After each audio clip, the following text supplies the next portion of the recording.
this is Lindy from Love Create Celebrate. Welcome back to our channel where we share all of our DIY and home renovation videos. Today I'm sharing some quick holiday DIYs. If you have not subscribed yet, don't forget to hit that subscribe button so you don't miss out on future DIY and home decor videos. It started snowing about a month ago here in Canada, so I've got my toque on, trying to make it feel nice and festive and in the holiday spirit, even though the rest of my house isn't quite decorated yet. But I am still bringing you some holiday DIYs. I was invited to take part in this Christmas DIY and decor collab by Natalie from Design to the Nines. I will link to her channel and the playlist in the description if you want to check them out. But there is going to be a ton of great holiday content today, including what I'm sharing today, which is 4 DIYs from my craft stash. There are 2 reasons I'm doing a craft stash themed DIY video. Partly because I had these ideas and they just don't fit in any other category.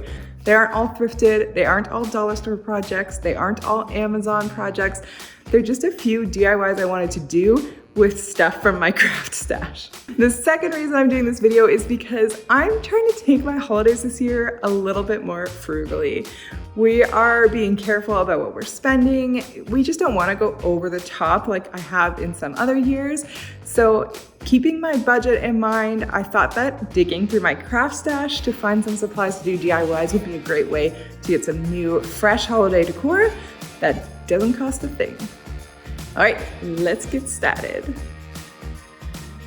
My first DIY today involves these little wooden cones that I found in my craft stash.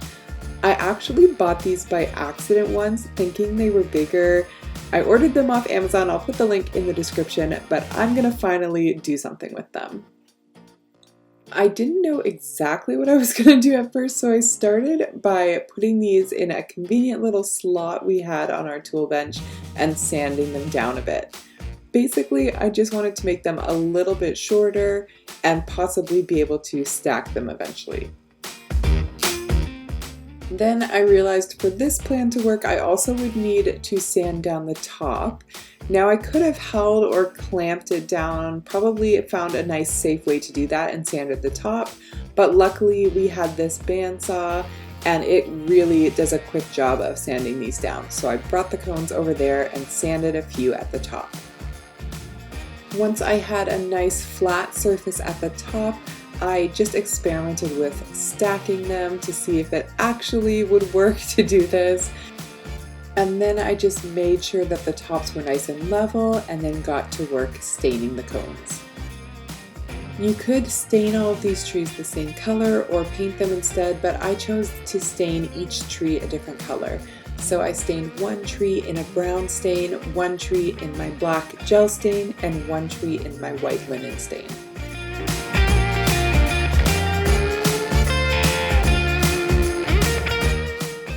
Once they were all stained, I used my favorite strong holding craft glue once again, which again I will link to below, and I glued the trees together. I glued 2 trees together for the white and brown trees, and 3 trees together for the brownish black trees. That way I knew that I could kind of group them together and create a cute little vignette on a counter or a shelf. And here's how they looked when they were done. I was so happy with them, I actually really love them. They're just a small decorative piece for the holidays, but I honestly feel like they'll make a big impact on a shelf in the kitchen or by my coffee station, and I'm really excited to decorate with them. My next DIY is really simple, but it's something I've always wanted to do. I am using felt and these little balls from the dollar store to make my own mistletoe for the house. We have a really great arch in the center of our house, and I've always thought it would be the perfect spot to hang mistletoe, and maybe one day I'll invest in some, but for now I thought crafting my own would be a fun thing to do, and I'm sure the kids would love seeing it hung up over the holidays. So I found this template online and decided to cut it out and trace it to create my felt mistletoe. The felt pieces that I had in my stash were not very big, so I had to be a bit clever about fitting my mistletoe stencil onto it, but I was able to get 2 out of each one, and I ended up making 5 mistletoe leaves.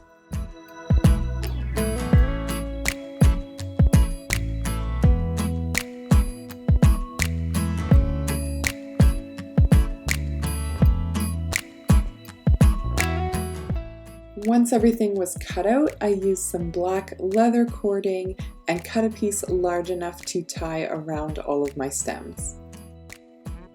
I tried to vary the way that the leaves were facing and vary the order that the colors were in so that it added some texture and dimension to it. And then I wrapped the leather cording around it, leaving a loop at the top and tying it together in place. Finally, I glued a few tiny white pom-poms on to act like berries.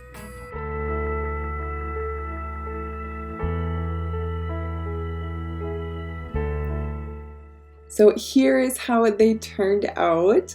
I am actually really happy with these. I wasn't sure if they'd end up looking kind of cutesy, and even though they do look faux, they look like a craft, I think it still looks really great, and I'm definitely going to hang it up when I start decorating.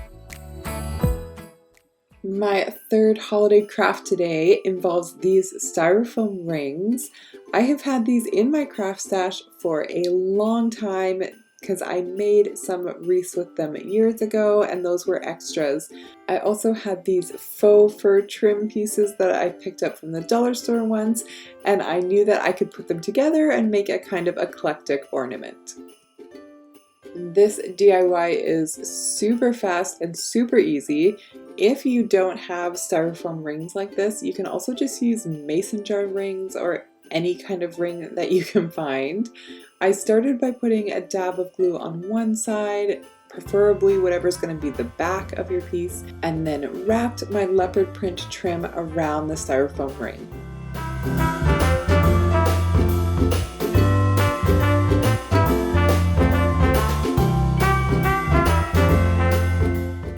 When I was about halfway through, I realized that I didn't add anything to actually hang the ornament, and so I got my leather cording out again and I put it on around the styrofoam piece so that I'd be able to hide it underneath the leopard trim as I went.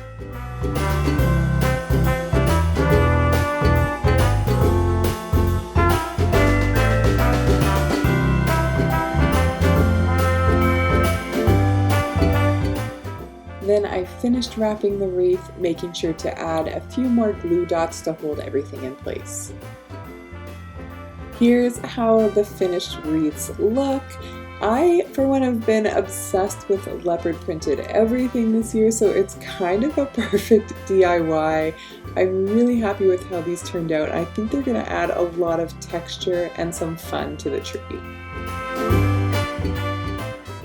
My final craft stash DIY involves these bells that I got.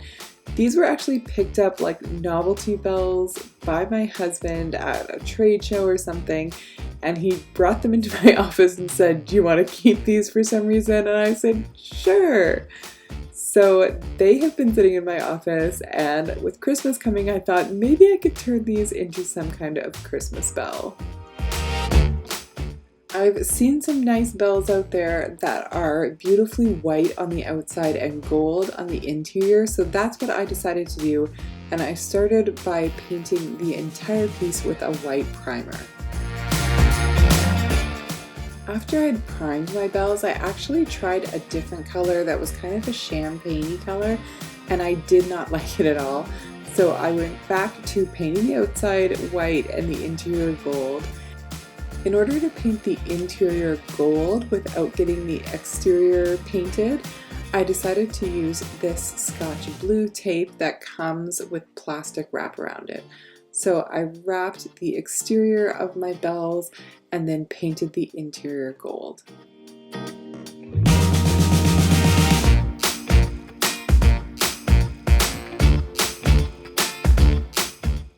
I wanted these Christmas bells to hang in a nice little clump together, so I used some rope from my craft stash that had been previously purchased from Dollarama. Using that rope, I tied a knot on my first bell. Then I strung the second bell down so that it would hang a few inches above the other one and tied a knot again.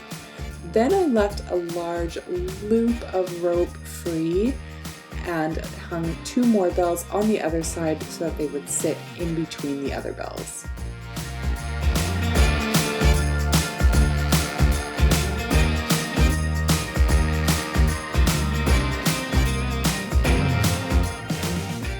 I kept lifting up the bells to double check the placement of everything, and once I was happy with where all of them were sitting, I cut off any excess rope.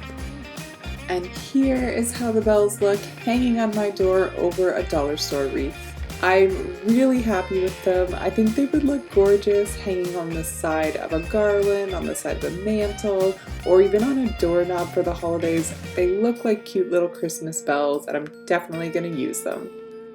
What did you guys think of my 4 holiday DIYs? I hope you liked them. I'm so happy to have finally knocked a couple of those off the list. If you like the projects, give this video a thumbs up. Let me know in the comments which one was your favorite, or if you're gonna recreate anything. I always would love to hear. Don't forget to hit the bell so you don't miss out on future DIY and home renovation videos. Thanks for watching.